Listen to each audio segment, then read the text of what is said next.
السلام علیکم نحمده ونصلی علی رسولہ الکریم اما بعد فاعوذ باللہ من الشیطان الرجیم بسم اللہ الرحمن الرحیم وقل رب ادخلنی مدخل صدق واخرجنی مخرج صدق واجعل لی من لدنک سلطانا نصیرا صدق اللہ العظیم۔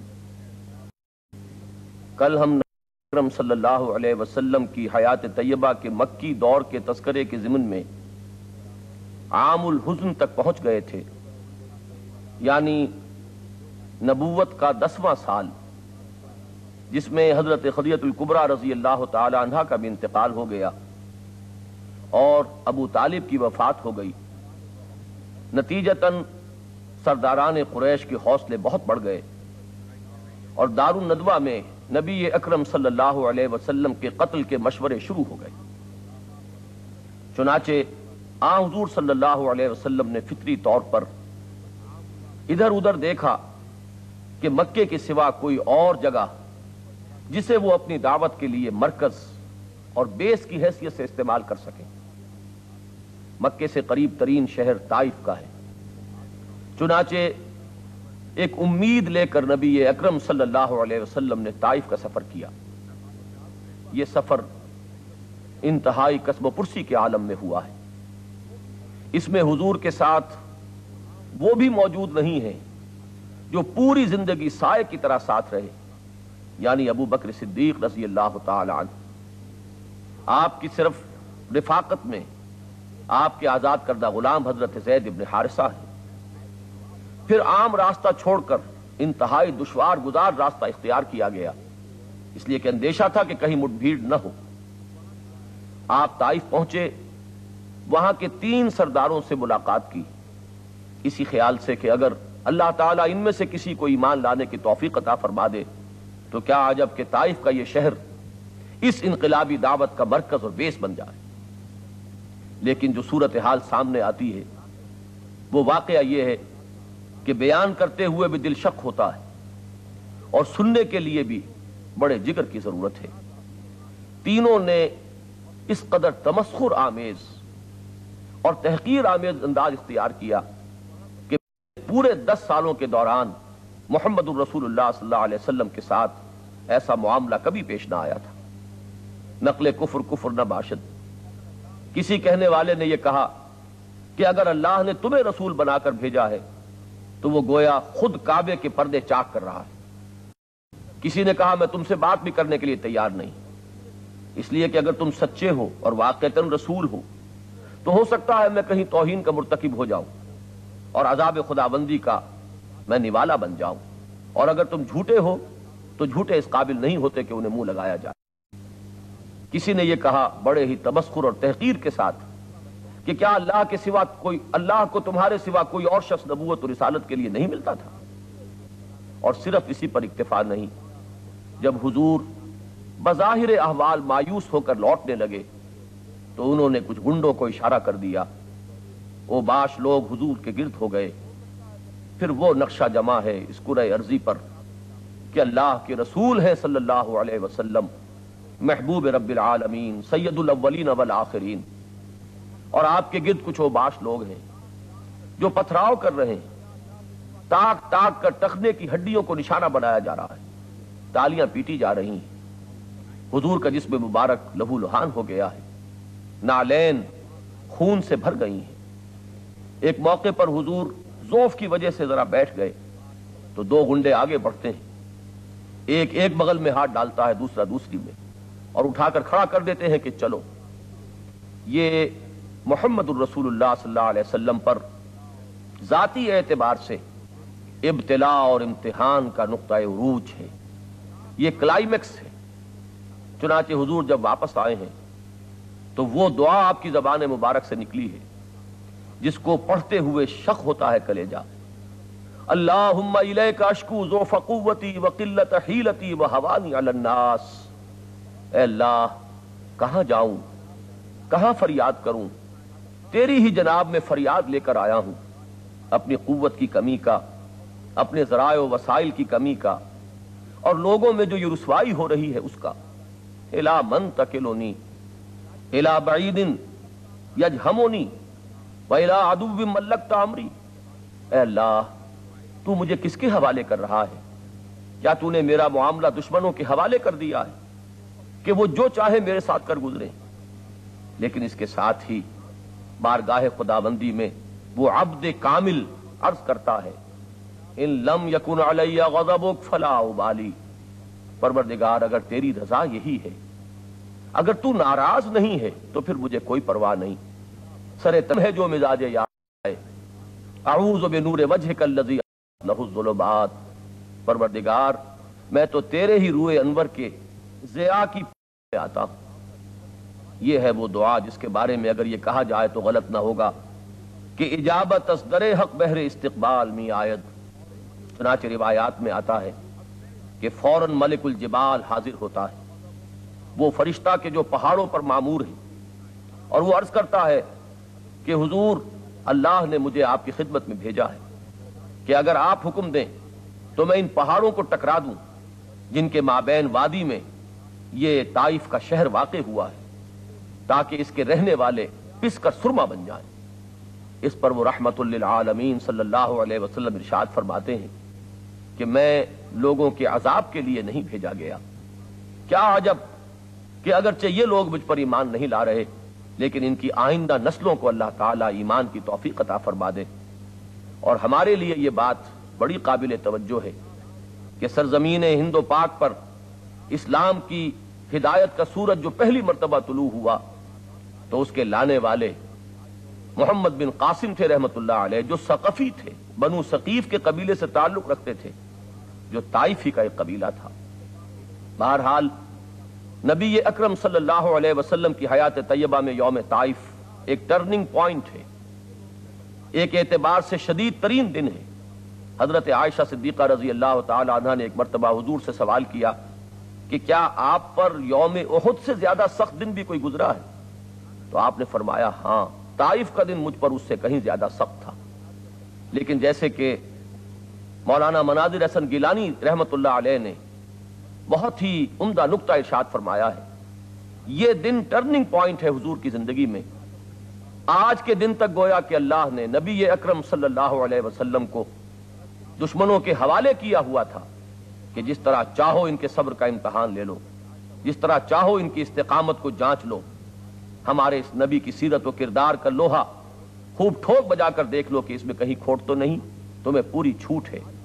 لیکن اس دن کے بعد اب نصرت خداوندی کا ظہور شروع ہوتا ہے۔ فوری طور پر تو ملک الجبال کی حاضری ہے، لیکن اصل ظہور ہوا مکے میں واپسی کے بعد۔ اب ٹھنڈی ہوائیں آنے لگیں، ایک راستہ کھلا، جہاں کوئی راستہ نظر نہیں آ رہا تھا وہاں ایک راستہ خود بخود رحمت خداوندی سے کھلتا ہے۔ سن 10 ہی کے ماہ رجب میں نبی اکرم صلی اللہ علیہ وسلم کی ملاقات 6 افراد سے ہوتی ہے جو مدینے سے آئے ہوئے تھے، اور یہ 6 اشخاص حضور پر ایمان لے آتے ہیں۔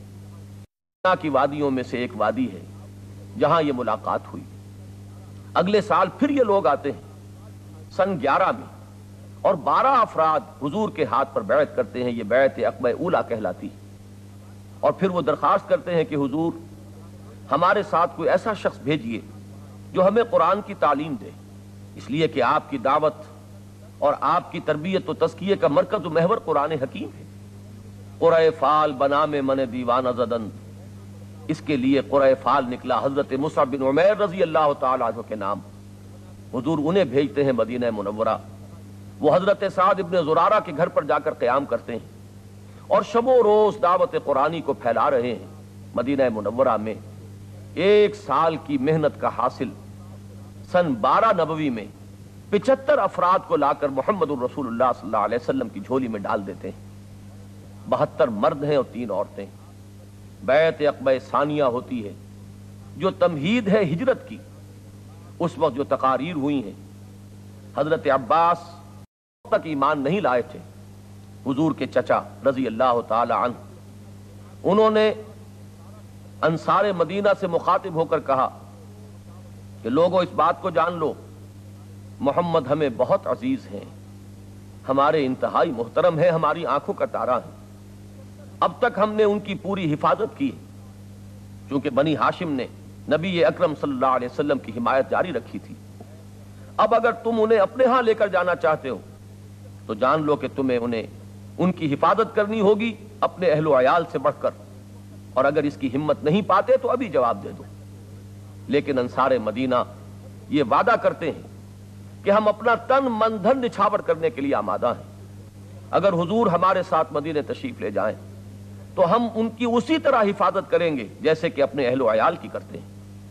اس وقت وہی حضرت سعد ابن زرارہ کھڑے ہوتے ہیں رضی اللہ تعالی عنہ، اور وہ بھی انصار مدینہ کو متنبہ کرتے ہیں کہ لوگوں اچھی طرح سمجھ لو، ایک بہت بڑی ذمہ داری قبول کر رہے ہو۔ محمد کو دعوت دینا اور ساتھ لے کر جانا سرخ و سیاہ آندھیوں کو دعوت دینے کے مترادف ہے۔ معلوم ہوا کہ جو کچھ ہوا وہ اندھیرے میں نہیں ہوا، پوری طرح سمجھ کر ہوا، پوری حقیقت کو جاننے کے ساتھ ہوا۔ جو ذمہ داری انصار مدینہ نے سنبھالی اور اٹھائی اس کو پورے طور پر سمجھ کر اس کے نتائج اور عواقب پر نگاہ رکھ کر اٹھائی۔ بہرحال یہ سن 12 نبوی میں جو بیعت عقبہ ثانیہ ہوئی یہ تمہید بن گئی ہجرت کی۔ نبی اکرم صلی اللہ علیہ وسلم نے مسلمانوں کو عام اجازت دے دی تھی مدینہ کی طرف ہجرت کر جائیں۔ بہت سے لوگ جا چکے تھے، لیکن یہ قاعدہ ہے کہ رسول اپنی جگہ سے نہیں ہل سکتا، وہ اپنے مستقر کو نہیں چھوڑ سکتا جب تک کہ اللہ کی طرف سے واضح اجازت نہ آ جائے۔ بالآخر وہ وقت آیا کہ اجازت آ گئی، اور نبی اکرم صلی اللہ علیہ وسلم اپنے اسی انتہائی گہرے دوست جو یار غار اور رفیق راہ ہیں ابو بکر صدیق رضی اللہ تعالی عنہ، ان کی معیت میں مکے سے ہجرت فرما کر مدینے کی طرف روانہ ہو رہے ہیں۔ زبان مبارک پر وہ دعا ہے جو سورہ بنی اسرائیل میں گویا کہ اسی ہجرت کی تمہید کے طور پر آپ کو تلقین فرما دی گئی تھی۔ رب ادخلنی مدخل صدق واخرجنی مخرج صدق واجعل لی من لدنک سلطانا نصیرا۔ پروردگار مجھے جہاں داخل فرما رہا ہے وہ صدق اور صداقت اور راستی کا داخلہ ہو، اور جہاں سے تو مجھے نکال رہا ہے وہاں سے میرا یہ نکلنا بھی راست بازی اور صدق پر مبنی ہو، اور اے رب مجھے اپنے خاص خزانہ فضل سے وہ غلبہ اور قوت اور اقتدار عطا فرما جو اس مشن میں میرا ممد اور معاون ہو جو تو نے میرے حوالے کیا ہے۔ حضرت ابو بکر صدیق رضی اللہ تعالی عنہ اور آن حضور صلی اللہ علیہ وسلم 3 شب و روز غار ثور میں چھپے رہے ہیں۔ اس وقت وہ مرحلہ بھی آیا ہے کہ کھوجی بالکل اس کے دہانے تک پہنچ گئے ہیں، اور حضرت ابو بکر صدیق اپنے لیے نہیں نبی اکرم صلی اللہ علیہ وسلم کی طرف سے اندیشہ ناک ہو کر گھبرائے ہوئے یہ فرماتے ہیں، عرض کرتے ہیں کہ حضور اگر ان میں سے کسی نے غیر ارادی طور پر اپنے قدموں کی طرف بھی نگاہ ڈال لی تو ہم دیکھ لیے جائیں گے، ہم پکڑے جائیں گے، لیکن وہ صبر، کوہ صبر و ثبات و استقامت، اور جس کو کہ اللہ کی ذات پر یقین کامل حاصل تھا، معیت خداوندی جس کی قوت کا اصل راز تھی، وہ فرماتا ہے لا تحزن ان اللہ معنا، نہیں گھبراؤ نہیں، کسی رنج اور غم کا کوئی موقع نہیں ہے، اللہ ہمارے ساتھ ہے، وہ ہمارا رفیق، ہمارا مددگار ہے۔ بہرحال یہ بات سمجھ لینے کی ہے کہ ہجرت مدینہ کے نتیجے میں محمد الرسول اللہ صلی اللہ علیہ وسلم کی انقلابی جد و جہد ایک بالکل نئے دور میں داخل ہو گئی۔ اگر جدید انقلابی اصطلاحات کو استعمال کیا جائے تو پیسو ریزسٹنس کا دور ختم ہوا، اب ایک ایکٹیو ریزسٹنس کا دور شروع ہو رہا ہے۔ اب تک حکم تھا کہ ہاتھ بندھے رکھو، مارے کھاؤ، اور لیکن جھیلو اور صبر کرو اور برداشت کرو، ریٹیلیٹ کرنے کی اجازت نہیں ہے۔ کفو ایدیکم، اپنے ہاتھ بندھے رکھو، تمہیں دہکتے ہوئے انگاروں پر لٹا دیا جائے لیکن پھر بھی تمہیں اجازت نہیں ہے کہ مدافعت میں بھی اپنا ہاتھ اٹھا سکو، تمہیں ہلاک کر دیا جائے، شہید کر دیا جائے، لیکن تمہیں اجازت نہیں ہے کہ اپنی مدافعت میں ہاتھ اٹھا سکو۔ لیکن اب وہ ہاتھ کھول دیے گئے۔ سورہ حج کی آیہ مبارکہ اس مرحلے پر نمایاں ہو کر سامنے آتی ہے۔ اذن للذین یقاتلون بانہم ظلموا وان اللہ علی نصرہم لقدیر، اجازت دے دی گئی ان کو جن پر جنگ ٹھونس دی گئی ہے، جن پر ظلم و ستم کے پہاڑ اٹھائے گئے ہیں، ان کے لیے آپ سے اجازت ہے کہ وہ بھی اب جواب دیں۔ سے دیں، ان کے لیے اللہ تعالیٰ کی نصرت و تائید کا وعدہ بھی، اور یقیناً اللہ ان کی مدد پر قادر ہے۔ الذین اخرجوا من دیارہم بغیر حق الا ان یقولوا ربنا اللہ، جن کا جرم اس کے سوا اور کچھ نہیں کہ انہوں نے خدائے واحد پر ایمان کا اعلان کیا، آج ان کو اجازت دی جا رہی ہے کہ وہ بھی مدافعت ہی میں ہاتھ اٹھائیں، بلکہ یہ کہ کفر کے استیصال کے لیے اقدام کریں۔ بارک اللہ لی ولکم فی القرآن العظیم ونفعنی وإیاکم بالآیات والذکر الحکیم۔